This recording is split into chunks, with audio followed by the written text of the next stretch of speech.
Hi, and welcome. It is How To with Dr. D. So, we're going to be doing a series of broadcasts talking about all types of things pertaining to relationships and dating. I'm going to give you some unsolicited advice. You can take it or leave it, but it should help you if you take my advice. So here's the thing, we're going to do how to this, how to that. That's pretty much how the discussions are going to happen. And you can always chime in. You can tell me some things that you would like for me to talk about or you would like for me to give unsolicited advice about. I'll be more than happy to accommodate you. But today we're going to talk about how to date. And this particular video is really for men. It's for men. Women, you can just sit back, enjoy the ride. But this is specifically for men. So I want you to sit tight. It's going to be a short broadcast, something short and sweet for you to chew on. It's going to be a series. So this is going to be part one, just to kind of give you something to chew on. I'm not going to give you the whole laundry list of how to in one setting. I'm going to break it up so that it'll just be easier to process. All right. So how to date, how to date. First of all, number one, every guy, okay, this is for guys, especially for the guys. I'm giving you some unsolicited advice on how to date. You can take it, you can leave it. First of all, I'm really talking about guys that really have a hard time with dating, that really don't know how to approach a woman or a young lady. You don't know how to. You feel awkward, right? You're just awkward about it. You don't know how to go about it. You really feel like that when you do try to make your attempts, it's usually a fail, or you just don't feel comfortable, and you don't feel like you can do it. And if you happen to get in a relationship, it is indeed a happenstance. It just kind of is miraculous, and it's just kind of poof. But you really don't have any type of formula. So just with anything, you do need strategies. You do need a formula. You need a how-to, and so that's what I'm here to do. I'm here to help you, and I'm going to give you my unsolicited advice. No, you didn't ask for it. No, you didn't ask for it, but I'm going to give it to you because I want you to win. I want you to get the girl. I want you to get the woman of your dreams. I want you to win. I want you to succeed. All right. So the first thing that you'll need to do is you need to know for yourself what it is that you want and what it is that you need. So write a list. Either you can do a mental processing of it or you can write it down, whatever works for you. Now, obviously, your needs are more important than your wants, right? Absolutely. For the long haul, your needs are more important than your wants. So you need to have an idea of what you need. Now, usually needs consist of character, spirituality, the type of female that you kind of envision for you and for your life and what you have going on. Someone that would match your vision, someone that would support your vision. So have a need in mind, which involves a character, her spirit life, her relationship with God, if that's important to you. And those types of things, whether she's professional, non-professional, whether she's home-based, whatever it is that you need to support you, to help you, push you forward, push you over the top, take you to that place of helping you to fulfill your goals in life, that life partner, right? That purpose partner. That's what you need. And so you are writing down or you are doing a mental list of the things that you need, plus your wants. Your wants could be just her quirks. It can be humor. It can be you want her to be humorous. You want her to be ambitious. You want her to be goal driven. You want her to have her own money. You want her to have her own thing. You want her to have her own goals. So list of needs and wants. Okay, before you even start pursuing, have a list of what you need and what you want. And if you take it a step further, know who you are. That probably you should start there. Know who you are, because it's hard to match your needs and wants if you don't know what it is that you need or want. So obviously that comes first. And so once you've determined that, then you can go out there and you can begin to hunt. All right. So they say men are hunters. And if you're hunters, that would mean the females are your prey. Okay. We're dealing with, you know, these types of relationships and not other types of relationships. We're dealing with relationships between male and female. All right. So going back to the topic, how to. All right. So how to date. All right. So you have your list. You have your needs, you have your wants. Now you're going to go out there. So let's say, for example, you're just out and about. You're out in the external world. You're out in the external world. You're pumping gas. You're shopping. You're doing laundry. You're running errands. You're out in the world. And you just so happen to stumble upon this lady, right? This lady. And it seems like based on your observations, based on what you're normally attracted to, and everybody like what they like. So we have that whole thing. We like what we like, we have our type or whatever, but you're attracted to this individual. You see her. And so right away, I think the natural inclination is to just go and just begin to just pursue. No, no, no, no. First thing you need to do is you need to observe. What are you observing? You're observing whether she's available or not before you have to ask her. So you have to pick up on some social cues. You have to pick up on what's happening. For example, if you're pumping gas and she happens to be near a car, you're looking in the car to see if she has any passengers in her car, or if there's anyone driving the car, if she's happening to pump the gas. Because usually when you're in a relationship and a male is in a car, usually the male pumps the gas, but maybe it's a situation where the person can't, but you observe the car and there's a man in there. Now, I would highly recommend not starting a conversation with her or pursuing her if you see that she has a male companion. The male companion could be her brother. The male companion could be your uncle, could be your dad, depending the age. But even with that, you can't really tell. So if the person happens to be nearby, I would say do not proceed, abort mission. Don't even go there because you don't want to put yourself in a situation. However, if you just so happen to notice that the gentleman is older than her, maybe significantly older than her, then you can feel comfortable, right? Going to her maybe while she's paying for her gas, and then you can begin to, again, observe her first before you ask any questions, before you proceed with conversation. Observe to determine whether she has a ring on her finger. Again, that's also an indicator that she is in a relationship or she is not available. Either one. Because if she is engaged, then it's an engagement ring. Obviously, if she's married, it's a marriage ring. Now, if she put the ring there, then obviously she's not available. All right. And so therefore, you don't want to date someone or be in a relationship with someone who's just not available emotionally or otherwise. Okay. All right, cool. So you notice no ring. Let's say the guy is not in a car and you decide to approach her. The first thing you want to do is in your approach, you want to compliment her. Okay. You can compliment her on something practical, or you can compliment her on something that is of her physical that's non-sexual. Her smile, her eyes, maybe something that she's wearing.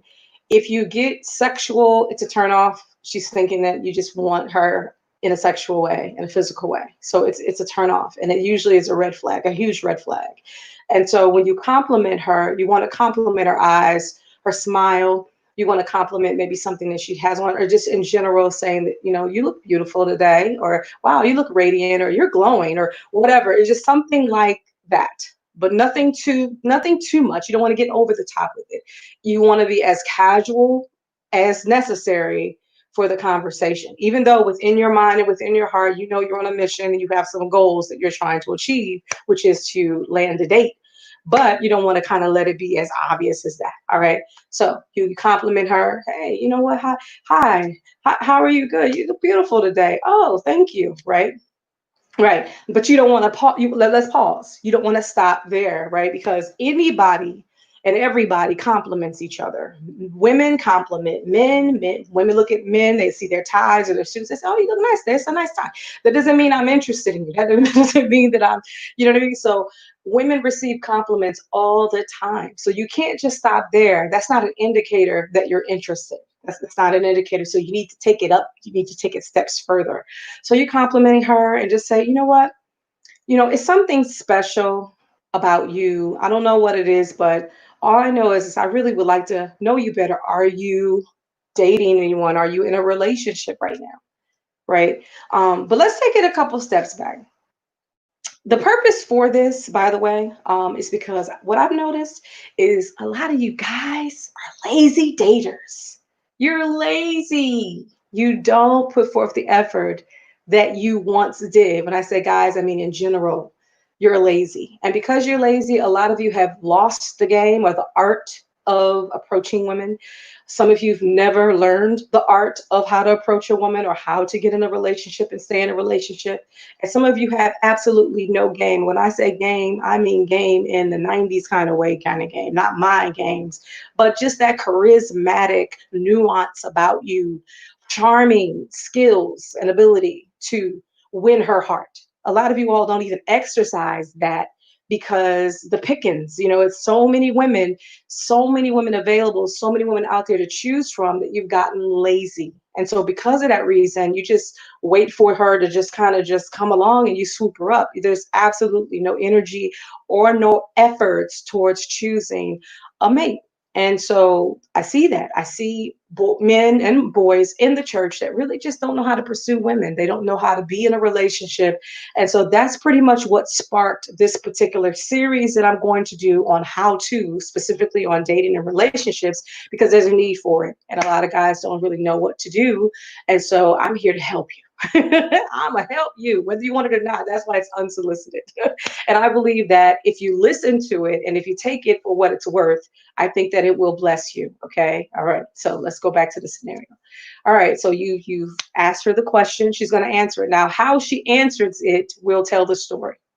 How she responds will tell the story. You're not only going to hear her words, but you're also going to hear her tone. That's important because a woman can say, you know what? I'm not, no, I'm not dating right now. Now, what she's saying to you without saying to you is that she's not dating, but she's not interested in you. So at that point, don't abort mission. Don't even proceed. You need to stop it. Oh, okay. All right. Well, I was just wondering. You seem very attractive, and I was interested, but don't worry about it. Don't worry. Abort the mission. Now, if she is delighted, she's going to express it. There's going to be inflection in her voice. You're gonna tell because she's gonna be like, no, I'm not dating anybody. So it's going to be more positive. Her tone is going to be more positive. She may even elevate her voice a little bit. She may even go a little octave higher or two. That's how you know that she's kind of interested. And also her body language. So you're observing her body language. You're observing the way she responds and what she says, right? And so once you've got that, those are clues to let you know that she is totally interested. And she's kind of wanting you to ask for her number. And that's the next step. Once you determine that she is not dating or not dating or in a relationship, you are to ask her for her number. Do not ask for her social media handle. Don't ask for her, because that's too much too soon. To me, it's a little bit more intimate when you ask for her phone number and not her social media. Because on her social media, it's not just her, but it's everyone that she follows and everyone that she's connected to. You're trying to establish a one-to-one with her because that's who you're interested in. And so it's way more better and more attractive, and she will take you way more seriously if you ask her for her number. Now, she still has a choice. She has a choice as to whether she's going to give you a made up number, which we women have done a gazillion times in our dating world. Let's just tell the truth, shame the devil. We've given out plenty of made up numbers. Okay. We'll give you the number because we don't like to we like to let you down easy, and that is a way to let you down easy without being blunt and say, no, you can't have my number. Oh, I didn't give you my number. Now, there are some women that will respond that way, but if she's she's a sweet person and she's nice, then she's going to give you a fake number. And I know that might seem cruel, but rather than let you down and give you a hard no, she's going to give you a soft no by giving you some fake number. Okay, we used to do that. Look, guilty as charged. A lot of my friends did it. We did that. Okay, so but if the number is legit, she's going to give you legit or non-legit. But if you're getting vibes, positive vibes, that she's interested, when she gives you the number, it's going to be legit more than likely. Okay, so once you take her number, you can either ask her when is it a good time to call, or you can text her when is it a good time to call. If you text her, you can say, all right, thank you, good. I'm looking forward to the conversation. And you can end it after you receive the number. You can say, you know what? All right, cool. You know what? I'm going to call you and I'm looking forward to the conversation. Okay, cool. And then what you can do is you can text her. Maybe don't wait too long, but don't do it too quick either. Just give a little bit of time. I say about 10 to 15 minutes or so, and you can text her and you can say, hey, this is so and so. We met at this and place. When is it a good time to call? Or you can just introduce yourself before you step away so that she'll know who it is that is going to be texting her. So once you get her number, you can ask for her name. That's another thing you need to ask. Before you ask for her number, say, I'm sorry, what is your name? Okay. She'll tell your name. My name is Jane. Okay. Hey, Jane, my name is. So at that point, the moment she gives her name, you introduce yourself. My name is John. You know what I mean? And you take her number and you say, you know what, I will text you. What is it a good time? And then we'll go from there. I'm looking forward to the conversation. Have a wonderful day. Have a blessed day. However you want to end it, but end the conversation. You don't want to give too much too soon. You want to create some mystery, right? You want to get her thinking about it, but make sure that you keep your word. That's the first thing. You want to enter into this particular dating situation smoothly. You want to enter into the dating situation being mindful and being respectful and in the right manner. Okay. All right. So once you've in that there, give it about 5 or 10 minutes and text her and say, hey, this is John. I was just wondering, when is it a good time to call you? I just want to respect your time. All right. And then she'll say, hey, you know what? I'll be available around 5 o'clock or 6 o'clock. She'll text that or call me around 8. And so whatever time that she texts you, and the reason why I say to text her is because you want to confirm that the number is legit. And that's why I told you that you can confirm that it's legit. Now you can. Back in the day, you couldn't. But now you can confirm whether the number is legit by texting. If she texts you back right away, if she responds in a positive way, then then it's all go. It's all go. She's open. She wants to get to know you. She's equally as interested in you as you are in her, perhaps. But at least she's giving some effort. She's giving you something to work with, and so that's what you need to work with for now. And so at that point, you call her exactly at the time, or maybe a minute before, right? Exactly the time and a minute before. You keep your word. You honor that. If you say you're going to do it and she gave you the time, then respect her time and make sure that you reach out at that time. And then from there, you have a conversation. And so we're going to end it here. And we're going to help you with some templates and things that you could say with your first call. We're going to give you a template to help you to navigate through that first call and go from there to help you with some dating tips, if that's okay with you. Again, this is How To with Dr. D. Thank you so much for tuning in, where we give you unsolicited dating and relationship advice. Until next time, bye-bye.